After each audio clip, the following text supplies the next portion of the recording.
In this video, I'll give you the wide receivers to avoid in the first round in 2024 fantasy redraft leagues. I'm Jim Coventry of RotoWire. All right, we love both of these players, but we found some red flags in the first round. When we see those red flags, we have to be very careful. So let's start out with Puka Nakua of the Los Angeles Rams. And what a wonderful season he had as a rookie. Broke the rookie receiving yardage record. That didn't even count the 181 yards he had in the NFL playoff game.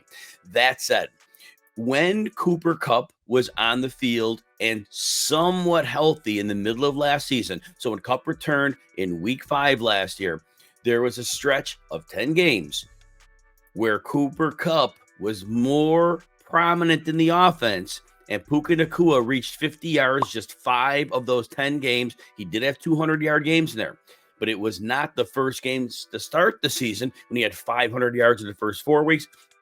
Nor was it the end of the season when it appeared Kupp was in trouble again. And in the last 4 games in Nakua, he posted another 500 yards. That included the NFL playoff game. All that said, if Kupp, as reports say, is completely healthy and has resumed being the centerpiece of the offense, that puts a big question mark on what upside Puka Nakua can have.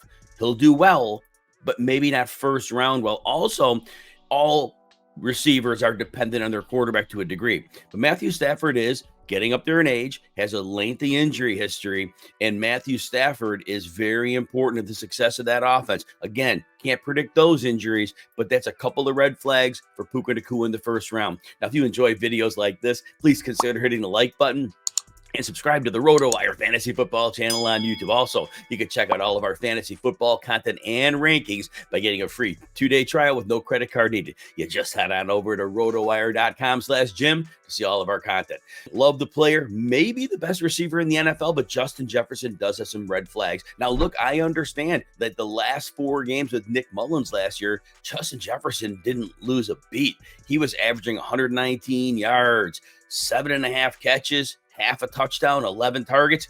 It was outstanding. And it's possible that Jefferson continues to roll, whether Sam Darnold or the rookie J.J. McCarthy are at quarterback. But we still have to consider the fact that T.J. Hockenson, coming back from an ACL surgery in January. I know there's camp talk about health, but the quickest recovery seems to be 9 months, which is about week 9.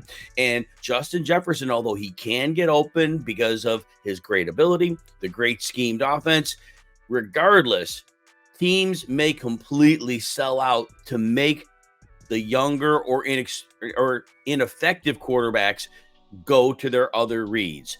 And maybe that will end up working out. And Jordan Nazard possibly could miss some time for some off-field things. We're not sure about that, but it's in the equation. That said, when we draft Jefferson, we're expecting enormous upside. And in this scenario, if the quarterback play is bad enough, it could eventually take a toll on Jefferson.